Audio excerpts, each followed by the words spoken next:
Student, मेरा नाम आकाश कुशवाहा है। I am you chemistry teacher और आज से मैं क्लास 11th की केमिस्ट्री शुरू करने जा रहा हूँ। बिकॉज ऑफ कोरोना काफ़ी लंबा समय हो गया और काफ़ी समय गुजरता जा रहा है, जिसकी वजह से हमारे कोर्स पीछे हो रहे हैं। सो मैंने डिसाइड किया है कि जब तक कि लॉकडाउन रहेगा कोर्सेज़ को ऑनलाइन चलाया जाए ताकि आपकी ज़्यादा से ज़्यादा हेल्प हो सके।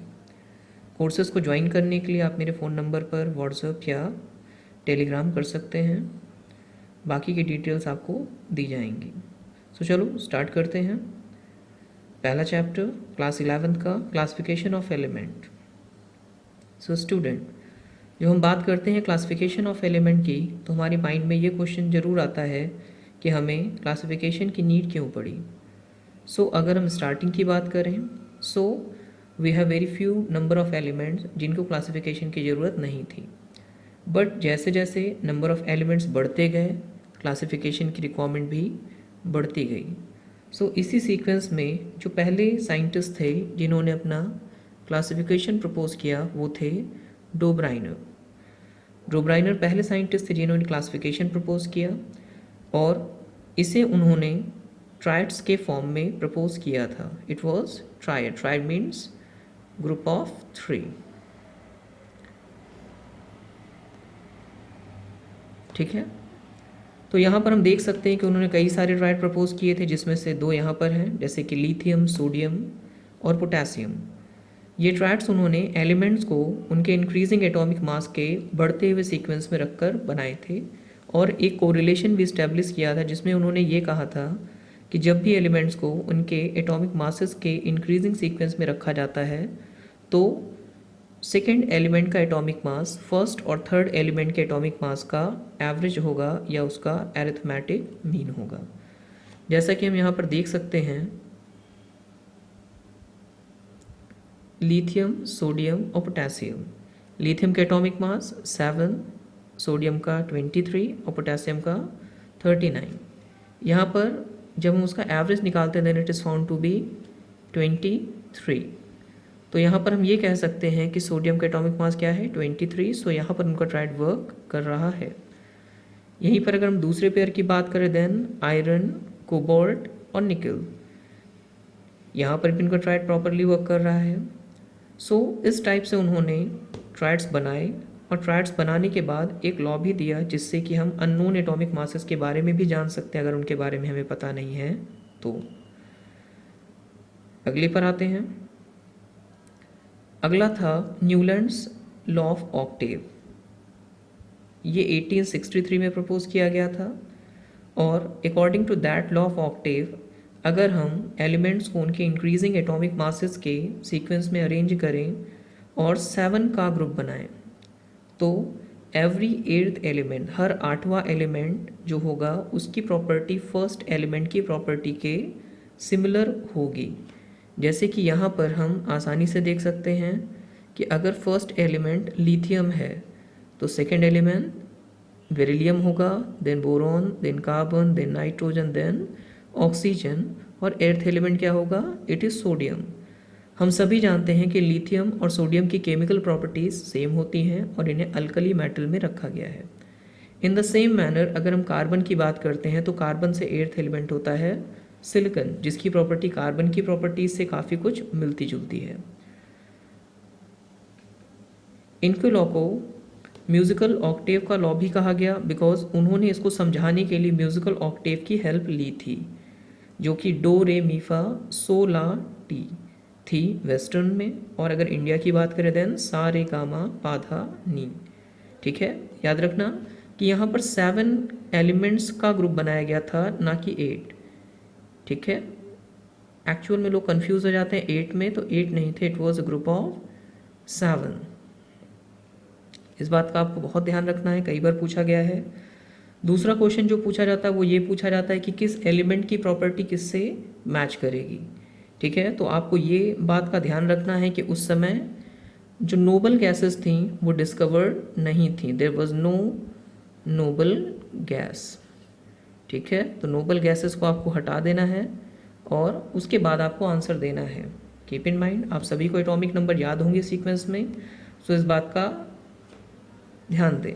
ठीक है, फॉर एग्जांपल कई बार एग्जाम में पूछा गया है कि किसकी प्रॉपर्टी या किस एलिमेंट की प्रॉपर्टी मैग्नीशियम की प्रॉपर्टी से मैच करेगी according to law of octave. So here we can say कि मैग्नीशियम की प्रॉपर्टी कैल्शियम से मैच करेगी, और इसको हम तभी सॉल्व कर सकते हैं जब हम इस बात का ध्यान दें कि उस समय नोबल गैसेस का कोई आइडिया नहीं था तभी। Okay, so note it down और इसका ध्यान रखें। नेक्स्ट क्वेश्चन ये आता है कि ये फेल क्यों हुआ। So here we can see कि ये जो लॉ था ये परफेक्टली वर्क किया जब तक कि कैल्शियम था, मीन्स ये लॉ कैल्शियम तक वर्क कर रहा है, उसके बाद ये लॉ फेल हो जा रहा है। ठीक है, ऐसा इसलिए भी हम कह सकते हैं क्योंकि उस समय हमें एलिमेंट्स के बारे में ज़्यादा आइडिया नहीं थे, उनके कन्फिगरेशन के बारे में ज़्यादा आइडियाज़ नहीं थे, इसलिए हम ये कह सकते हैं कि वो कैल्शियम तक वर्क कर रहा है। अगर हम आज के सिनेरियो में देखें तो हम ये कह सकते हैं कि लिथियम से लेके कैल्शियम तक ये जो सारे एलिमेंट हैं ये या तो एस ब्लॉक को बिलोंग करते हैं या तो पी ब्लॉक को बिलोंग करते हैं, बट फ्रॉम क्रोमियम जो आगे के एलिमेंट आप देख रहे हैं ये सब डी ब्लॉक को बिलोंग करते हैं। दैट्स वाई उनका जो ऑक्टेव था वो कैल्शियम के बाद फेल हो गया। या हम ये कह सकते हैं कि जब उनके ऑक्टेव में हैवियर एलिमेंट्स को इंक्लूड किया गया तो उनसे इनका ऑक्टेव फेल हो रहा था, या उनकी ऑक्टेव को ये फॉलो नहीं कर रहे थे because of lack of knowledge, and it was the time of 19th century. We can not say कि उनको बहुत ज़्यादा इसके बारे में पता होगा। ओके, आते हैं अगले कॉन्सेप्ट पर। अगले जो साइंटिस्ट थे उनका नाम था लोथर मेयर। ठीक है, ये काफ़ी वेल नोन साइंटिस्ट थे, काफ़ी नॉलेजियस थे, और इन्होंने काफ़ी कुछ एलिमेंट्स पर रिसर्च की थी और उसके बाद इन्होंने अपना क्लासिफिकेशन प्रपोज किया था। बट इनका जो क्लासिफिकेशन था वो किसी टेबल के फॉर्म में ना होकर एक कर्व के फॉर्म में था या फिर एक ग्राफ के फॉर्म में था, जो कि यहाँ पर आप देख सकते हैं। इन्होंने एक ग्राफ प्रपोज किया था और ग्राफ में एलिमेंट्स को पुट किया था उनके एटॉमिक मासेस के इंक्रीजिंग ऑर्डर में, और इन्होंने वाई एक्सिस पर ले रखा था उनके एटॉमिक वॉल्यूम, या कह सकते हैं कि हम एटम को अगर हम एक स्फीयर माने तो उसका जो वॉल्यूम होगा वो क्या होगा, वही होगा उसका एटॉमिक वॉल्यूम। क्लियर है? तो यहाँ पर उन्होंने एटम को एक स्फीयर माना और उसके वॉल्यूम को एटॉमिक वॉल्यूम लिया, जिसे उन्होंने वाई एक्सिस पर रखा, और एक्स एक्सिस पर रखा उन्होंने एटॉमिक मास को, और फिर एलिमेंट्स को पुट किया। पुट करने के बाद इन्हें कई सारे ऑब्जर्वेशन आए या कई सारे जनरलाइजेशन दिए जो आज हमारे काफ़ी काम के हैं। जैसे कि अगर यहाँ पर ध्यान दिया जाए तो lithium, sodium, potassium, rubidium, caesium, ये सारे एलिमेंट फर्स्ट ग्रुप को बिलोंग करते हैं। ठीक है, तो फर्स्ट ग्रुप को अगर ये बिलोंग करते हैं, और इनमें क्या सिमिलरिटी आपको दिखाई दे रही है, क्या आप सिमिलरिटी देख पा रहे हैं? सो यहाँ पर अगर हम देखें तो वो सारे एलिमेंट जैसे कि लिथियम, सोडियम, पोटेशियम, रुबिडियम और सीजियम, ये सभी एक फिक्स पोजीशन पर है, जो कि वो मैक्सिमम पोजीशन पर है। जैसे कि पहाड़ों में हम चोटियाँ देखते हैं, बिल्कुल वैसे ही। ठीक है, तो लोथर मेयर ने इसे मैक्सिमा कहा था। इट इज़ मैक्सिमा, नोट कर लीजिएगा इसको अच्छे से। ठीक है, तो ये जो टॉप मोस्ट पोर्शन है, चोटियाँ जो हैं, इन्हें हमें क्या बोलते हैं, मैक्सिमा। ठीक है, फिर उन्होंने और भी ऑब्जर्वेशन देखे, उसमें सबसे इम्पॉर्टेंट था पोजीशन ऑफ हैलोजन। अगर हम बात करते हैं पोजीशन ऑफ हैलोजन, देन हम यहाँ पर देख सकते हैं कि जो भी हैलोजन हैं, ठीक है, वो कहाँ पर है, मैक्सिमा से जस्ट पहले। जैसे आप देख सकते हैं फ्लोरीन, क्लोरीन, ब्रोमीन और आयोडीन। ठीक है, तो यहाँ पर हम ये कह सकते हैं कि ये सारे के सारे एलिमेंट मैक्सिमा से जस्ट पहले हैं। सो इन सभी रीजन को बोला गया था ascending portion of maxima, ascending portion of maxima. ठीक है, जब हम असेंड करते हैं, ऊपर की तरफ जाते हैं, तो हमें क्या मिलते हैं, हैलोजन मिलते हैं। तो उसका भी ध्यान रखिएगा, ये सेकेंड पॉइंट था, इंपॉर्टेंट है आपके लिए। थर्ड, जब हम नीचे की तरफ आते हैं तो वहाँ भी कुछ चीज़ें थी जो हमें ऑब्जर्व करने लायक थी, जिसका उन्होंने मेंशन कर रखा था, जैसे कि बेरियम, स्ट्रॉन्सियम, कैल्शियम, मैग्नीशियम और बेरियम। इन चारों में ये सिमिलरिटी है, they all belongs to same group, that is group second, इन्हें हम अल्कलाइन अर्थ मेटल भी कहते हैं, ठीक है। और ये सब थे डिसेंडिंग पोर्शन ऑफ मैक्सिमा में। कहाँ पढ़ रहे थे? डिसेंडिंग पोर्शन ऑफ मैक्सिमा, ठीक है। तो ये डिसेंडिंग पोर्शन में थे, तो इस बात का ध्यान देना है आपको कि डिसेंडिंग पोर्शन ऑफ मैक्सिमा में कौन थे? So it was alkaline earth metal. ये क्वेश्चन कई बार डायरेक्टली पूछा गया है, ठीक है। और जो भी हैवी मेटल्स थे या डी ब्लॉक एलिमेंट्स थे वो कहाँ हैं? ध्यान से देखो, तो वो सारे के सारे एलिमेंट वो बीच में आ रहे हैं, वो मैक्सिमा से पीछे और बीच के रीजन में हैं, जो ग्रुप्स के रीजन है वहाँ पर सारे के सारे हैवी मेटल्स लाई कर रहे हैं। सो यहाँ पर तीन जो वर्ड्स हैं उनका आपको ध्यान देना है। What is maxima, what is the element at the descending portion of maxima and what are the name of element at the ascending portion of maxima। तो यहाँ पर क्वेश्चन बहुत कॉम्प्लिकेटेड नहीं होते, लेकिन फिर भी यहाँ पर जो लैंग्वेज होती है वो क्वेश्चन को थोड़ा सा कॉम्प्लिकेटेड बना देती है, तो इस बात का बहुत अच्छे से आपको ध्यान रखना है, ठीक है। बाकी इनकी डिमेरिट्स और मेरिट्स इसकी हम बात कर सकते हैं यहाँ पर। तो elements with similar properties occupy the similar space, पहला पॉइंट है। दूसरा, alkali metal have larger atomic volume occupied the crest, ठीक है। तीसरा point, transition upon occupy the trough. Trough मतलब जो गड्ढा होता है, बीच का पोर्शन होता है, इसे हम ट्रफ कहते हैं। तो वहाँ पर कौन थे? ट्रांजिशन मेटल, ठीक है, इसको भी नोट कर लीजिएगा। Next, the halogen occupied the ascending portion of curve before the inert gases, ठीक है, जिसे मैंने कहा था ना असेंडिंग पोर्शन ऑफ मैक्सिमा, ठीक है। आगे, alkaline earth metal occupied the position at about mid point of the descending portion of the curve, ठीक है, इसका भी ध्यान रखना है आपको। चलो आगे बढ़ते हैं फिर। इनके क्लासिफिकेशन के जस्ट बाद जो अगला क्लासिफिकेशन आता है वो है क्लासिफिकेशन ऑफ मेंडलीव, जो कि आज तक का सबसे इम्पॉर्टेंट और सबसे प्रोमिनेंट क्लासिफिकेशन है। So it was proposed by Mendeleev in 1869। So यहाँ पर उसका एक पोर्शन हम देख सकते हैं जो कि 1871 में पब्लिश किया गया था और बाद में 2013 में, ठीक है। तो अगर हम ओरिजिनल मेंडलीव की पीरियोडिक टेबल की बात करें, देन यहाँ पर हम दो चीज़ों को ऑब्जर्व करते हैं। टोटल नंबर ऑफ ग्रुप जो है वो क्या थे? वो 8 थे, first, second, third, fourth, fifth, six, 7 और 8th। और अगर हम यहाँ पर टोटल नंबर ऑफ पीरियड्स की बात करते हैं तो टोटल नंबर ऑफ पीरियड्स 7 थे, first, second, third, fourth, fifth, six और 7। Please note it. अगली चीज़ जो यहाँ पर इम्पॉर्टेंट है जिसे हमें याद रखना चाहिए कि हर एक ग्रुप फर्स्ट से 7 तक, हर एक ग्रुप ए और बी, या इसे हम कह सकते हैं सब ग्रुप ए और बी में डिवाइडेड था। बट जो 8th ग्रुप था जिसे हम ट्रांजिशन मेटल या ट्रांजिशन सीरीज ग्रुप कह सकते हैं, वो ए और बी सब ग्रुप में डिवाइडेड नहीं था, ठीक है, नोट इट डाउन।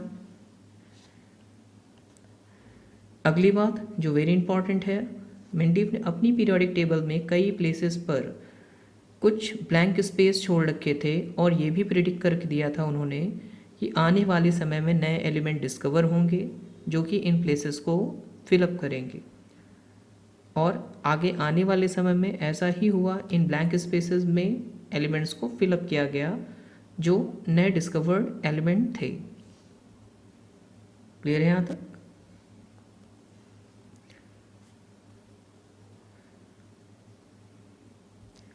आगे बढ़ते हैं। What was Mendeleev periodic law? So Mendeleev ने जो पीरियोडिक लॉ दिया गया था उसे मेंडलीव पीरियोडिक लॉ कहते हैं। And according to that periodic law, the physical and chemical properties of element are the periodic function of their atomic masses. इसे अगर सिंपल लैंग्वेज में एक्सप्लेन किया जाए देन हम ये कह सकते हैं कि अगर एलिमेंट्स को हम increasing order of atomic mass में के सीक्वेंस में अरेंज करते हैं, देन एक रेगुलर इंटरवल के बाद उनके जो प्रॉपर्टीज़ होंगी वो रिपीट होंगी या उनका रेपिटेशन होगा। क्लियर है यहाँ तक? आगे बढ़ते हैं। मेरिट्स की बात करें सो हम यहाँ पर कह सकते हैं there are various merit of Mendeleev periodic table, ठीक है। It was the very first and very systematic arrangement of element in form of group and period. इससे पहले किसी ने ग्रुप और पीरियड में इनको क्लासीफाई नहीं किया था और इतना डिटेल्ड क्लासिफिकेशन नहीं दिया था, ठीक है। Next, it has help in predicting the discovery of new element on the basis of blank space given in the periodic table. So पहले भी हम इस बात को डिस्कस कर चुके हैं कि वहाँ पर कई सारे ब्लैंक स्पेसेस थे जिनमें बाद में एलिमेंट डिस्कवर हुए, फिलअप हुए, और द मोस्ट इम्पॉर्टेंट थिंग कि उनकी प्रॉपर्टीज़ एलिमेंट से मैच भी हुई। फॉर एग्जाम्पल, एक का एल्यूमिनियम, एक का सिलिकॉन।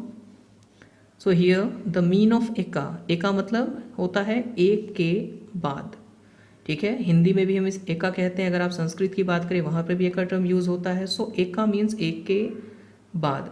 तो अगर हम एल्यूमिनियम की बात करें तो एल्यूमिनियम के एक के बाद जो एलिमेंट था इट वॉज गैलियम, बात समझ में आ रही है।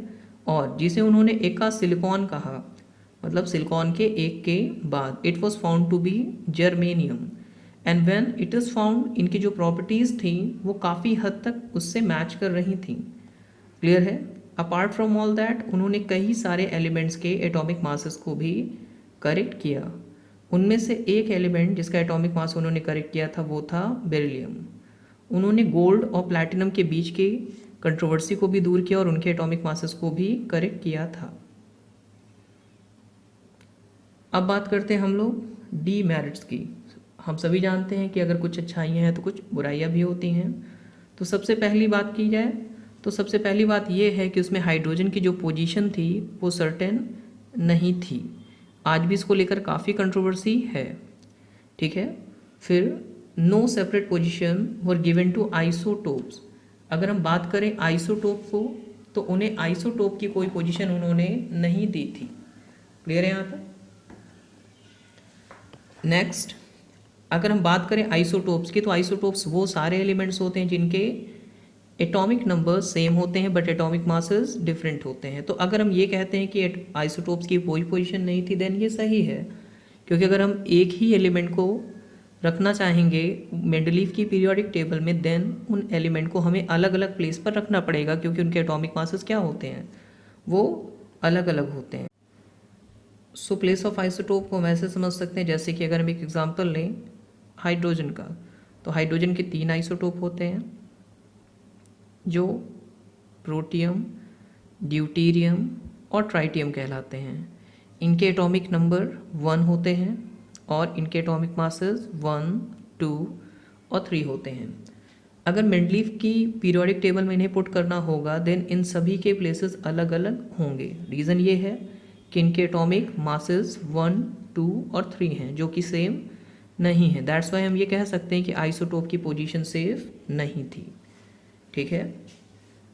आगे anomalous position of lanthanide and actinide in periodic table. तो हम कह सकते हैं कि उनकी पोजीशन को प्रॉपर नहीं रखा गया था या फिर उन्हें पीरियोडिक टेबल के बीच बीच में रख दिया गया था, ठीक है।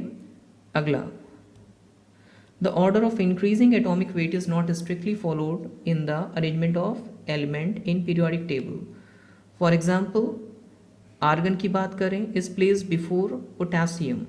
उस समय के एटॉमिक मास के अकॉर्डिंग जो आर्गन है उसका एटॉमिक मास था 39.94, here you can see it, और पोटेशियम का एटॉमिक मास था 39.08। सो पोटेशियम को आर्गन के पहले रखना इट वॉज नॉट ट्रू। अगला था tellurium is placed before iodine. यहाँ पर 1 लिखा है, that's make it correct, that is iodine. अगर हम बात करते हैं टेल्यूरियम की तो टेल्यूरियम का एटॉमिक मास कितना है 127.6, जो कि आयोडीन से ज़्यादा है लेकिन उसको पहले रखा गया था, ठीक है। तो कीप इन माइंड। और बाद में देखा जाए तो मेंडलीव ने इस चीज़ को एक्सप्लेन करते हुए कहा था दीज आर इन्वर्ट पेयर। ये क्या है, इन्वर्ट पेयर है। और साथ में एक्सप्लेनेट किया था कि बाद में ये चीज़ें डिस्कवर होंगी या इनको बाद में रीअरेंज किया जाएगा, ठीक है। Next, similar element were place in different group. Example copper in second B, mercury in sorry, copper in first B and mercury in second B is similar element and different property or place in same group. Alkali metal in first A and coinage metal in first B. ठीक है, आगे it didn't explain the cause of periodicity. उन्होंने periodicity के cause को explain नहीं किया क्योंकि उस समय जो टेक्नोलॉजीज़ थी या जो साइंस था वो उतना ज़्यादा डेवलप नहीं था कि हम इलेक्ट्रॉनिक कन्फिग्रेशन को समझ सके. Even at that time atomic number were also not known. आगे बढ़ते हैं. उसके बाद हम बात करते हैं long form of periodic table की, जिसकी स्टडी आज हम करते हैं. ठीक है, सो जो उसकी बेसिक है, जो उसकी फाउंडेशन है, it was in the research of Henry मोजले.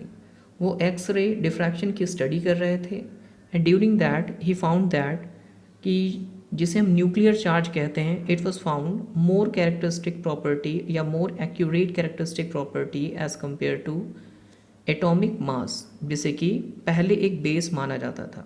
ठीक है, तो न्यूक्लियर चार्ज की डिस्कवरी करने के बाद उन्होंने जब उसको ड्रॉ किया against the frequency of X-ray, then उन्होंने पाया कि ये एक बेटर कैरेक्टरिस्टिक प्रॉपर्टी है as compare to atomic mass. और इन सबको ध्यान में रखते हुए उन्होंने मॉडर्न पीरियोडिक लॉ को फ्रेम किया.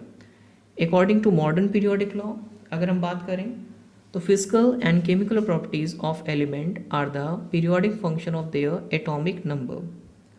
क्लियर है यहाँ तक? कोई प्रॉब्लम? या इसे हम इस तरह से कह सकते हैं कि अगर एलिमेंट्स को increasing order of atomic number के सीक्वेंस में अरेंज किया जाए देन वो एक पर्टिकुलर इंटरवल के बाद प्रॉपर्टीज़ को रिपीट करते हैं. ठीक है, आगे बढ़ते हैं.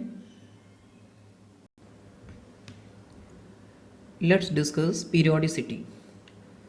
सो स्टूडेंट, पीरियोडिसिटी का मतलब होता है एक रेगुलर इंटरवल के बाद फिजिकल और केमिकल प्रॉपर्टीज़ का रिपीट होना. क्लियर है, जिसको कि मेंडलीफ एक्सप्लेन नहीं कर पाए थे. Keep in mind. So what was the cause of periodicity? Now we know what is the cause of periodicity. हम सभी जानते हैं कि वो सारे एलिमेंट जो सेम ग्रुप को बिलोंग करते हैं, they all have same electronic configuration of outermost shell. That is the cause of periodicity. For example अगर हम अल्कली मेटल की बात करते हैं देन वी कैन से कि उन सभी के वैलेंस शेल में एक इलेक्ट्रॉन होते हैं. अगर हम बात करते हैं alkaline earth metal then they have 2 electron. अगर हम बात करते हैं halogens then they have 7 electron in their valence shell. इसके बाद हम बात करते हैं long form of periodic table की. ठीक है, so long form of periodic table was proposed by Rang, Werner, Bohr Bury and other scientist. It is the latest form of periodic table जो आज हम स्टडी कर रहे हैं. ठीक है, this table is also called Bohr's table because उसमें जो अरेंजमेंट है एलिमेंट उसको पूरी तरीके से बोर्स लॉ को फॉलो करते हुए किया गया है. ठीक है, अगर हम बात करते हैं मॉडर्न पीरियोडिक टेबल की देन इट कंटेन्स 118 एलिमेंट्स. आज भी टोटल नंबर ऑफ पीरियड 7 हैं but total number of groups जो है वो 18 हैं. क्लियर है. अगर हम फर्स्ट पीरियड की बात करें then it is called very short period. Second की बात करें then short period, then short period, then long period, very long and long. याद रखिएगा 2 से 3 साल पहले जिसे कि हम 7th पीरियड कहते हैं it was called incomplete but now it is a complete period. Keep in mind. First period में 2 एलिमेंट हैं, second period 8 elements, third period में 8, फोर्थ पीरियड में 18, फिफ्थ पीरियड में 18, सिक्स पीरियड में 32 और last period that is 7th period which is complete now have 32 elements. Clear है यहाँ तक? आगे बढ़ते हैं.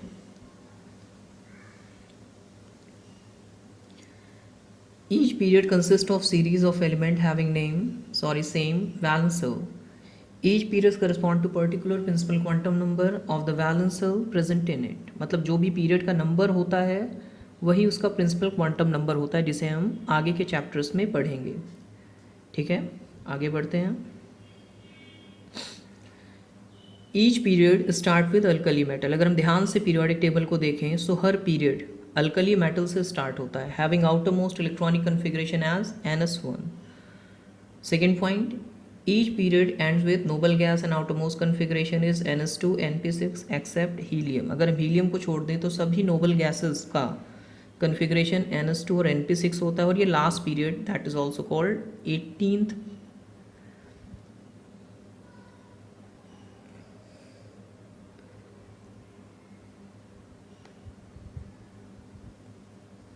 ठीक है, आगे each period start with filling of new energy level. अगर हम हर पीरियड की बात करें तो हर पीरियड जब फिलअप होता है तो नए एनर्जी लेवल या न्यू सेल में इलेक्ट्रॉन्स फिलअप होते हैं.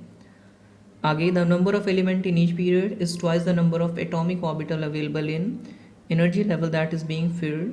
फॉर इलस्ट्रेशन, अगर हम फर्स्ट पीरियड की बात करते हैं जो कि सबसे छोटा पीरियड है, ठीक है, तो filling of electron take place in the first only one orbital is available and thus it contain two 2 elements.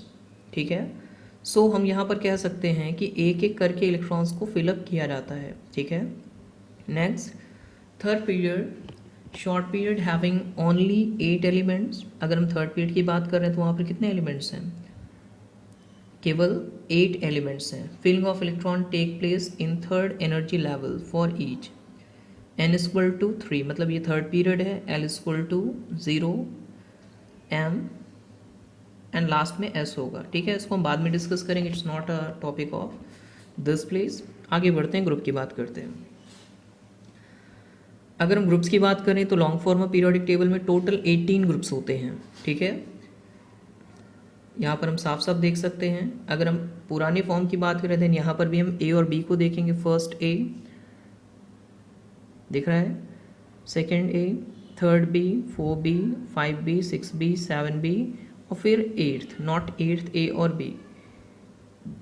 ठीक है, 8th जो है वो 3 ग्रुप का कलेक्शन होता है. बहुत ध्यान से इस बात का ध्यान रखिएगा.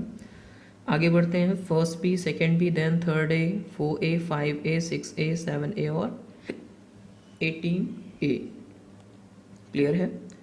उसके नीचे अगर हम आते हैं तो हम देखते हैं वहाँ पर रखे गए हैं इनर ट्रांजिशन एलिमेंट्स को, जिन्हें हम लैंथेनाइड और एक्टिनाइड में डिवाइड करते हैं.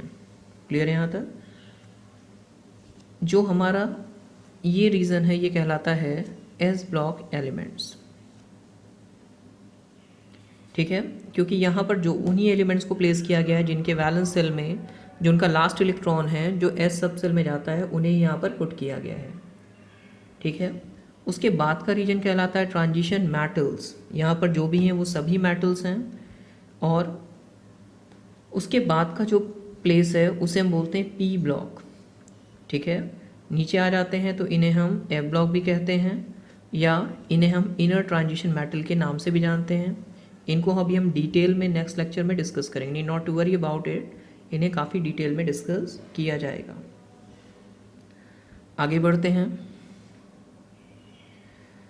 अब बात करते हैं हम लोग क्लासिफिकेशन ऑफ एलिमेंट्स की. ठीक है, तो अगर हम क्लासिफिकेशन ऑफ एलिमेंट्स की बात करें देन हमारी पूरी पीरियोडिक टेबल 4 अलग अलग ब्लॉक्स में डिवाइडेड है. S block, D block, P block और लास्ट में एफ ब्लॉक. वो सारे एलिमेंट जिनका वैलेंस इलेक्ट्रॉन एस सब सेल में इंटर करता है उन्हें हम क्या बोलते हैं? S block. या जिनका लास्ट इलेक्ट्रॉन एस सब सेल में जाता है उसे हम एस ब्लॉक एलिमेंट बोलते हैं. क्लियर है? ये 2 अलग अलग ग्रुप्स में डिवाइडेड है, अल्कली मेटल और अल्कलाइन अर्थ मेटल. जिनके वैलेंस सेल में एक इलेक्ट्रॉन होता है उन्हें अल्कली मेटल कहते हैं. वो सारे एलिमेंट्स जिनके वैलेंस सेल में 2 इलेक्ट्रॉन होता है उन्हें हम अल्कलाइन अर्थ मेटल कहते हैं. क्लियर है? यहाँ पर एक मिस्टेक दिख रही है मुझे, just make it correct. It is 1-2 not 1-2. Okay, फिर बारी आती है पी ब्लॉक की. वो सारे एलिमेंट जिसके वैलेंस सेल या जिसका लास्ट इलेक्ट्रॉन पी सब सेल में इंटर करता है उसे हम पी ब्लॉक एलिमेंट कहते हैं. पी सब सेल में मैक्सिमम 6 इलेक्ट्रॉन हो सकते हैं. सो अगर उसके वैलेंस सब सेल पी सब सेल है और उसमें 1 से लेके 6 इलेक्ट्रॉन है then it must be a p block element. Clear है? ग्रुप 13 से लेके ग्रुप 18 तक जो भी एलिमेंट्स होते हैं वो पी ब्लॉक एलिमेंट्स कहलाते हैं. ओके, अब बात करते हैं डी ब्लॉक की. डी ब्लॉक जो एलिमेंट्स होते हैं ये वो सारे एलिमेंट होते हैं जिनका लास्ट इलेक्ट्रॉन डी सबसेल में इंटर करता है। हमेशा याद रखिएगा कि डी सबसेल वैलेंस सेल का पार्ट ना होकर पेन अल्टीमेट सेल का पार्ट होता है, या कह सकते हैं वैलेंस सेल से एक पहले की सेल होता है। और वो सारे एलिमेंट जो डी ब्लॉक एलिमेंट होते हैं इनमें दो सेल्स होते हैं जो इनकम्प्लीट होते हैं, ठीक है। एक तो वैलेंस सेल और दूसरा उनका पेन अल्टीमेट सेल, जैसा कि हम यहाँ देख सकते हैं NS1 और 2, और यहाँ पे 1 से लेके 10 तक। क्लियर है? आगे बढ़ते हैं।